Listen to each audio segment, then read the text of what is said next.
നാളെ പരീക്ഷയുള്ള ഒരു കുട്ടിക്ക് ഇന്ന് രാത്രി ഒരു പക്ഷേ വയറുവേദന തോന്നാം, തലവേദന തോന്നാം.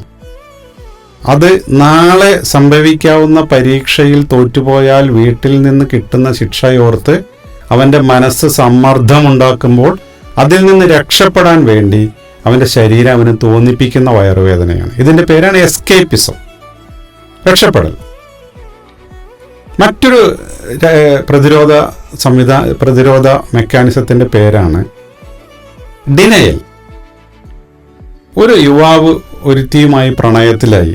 പക്ഷെ കല്യാണമായപ്പോൾ പ്രണയത്തിൽ നിന്ന് പിന്മാറി അവൾ വേറെ കല്യാണം കഴിച്ചു പോയി. ഇയാൾക്ക് ആ പെൺകുട്ടിയെ കിട്ടിയില്ല. ഈ സമ്മർദ്ദം അയാളുടെ മനസ്സിൽ കിടക്കുകയാണ്.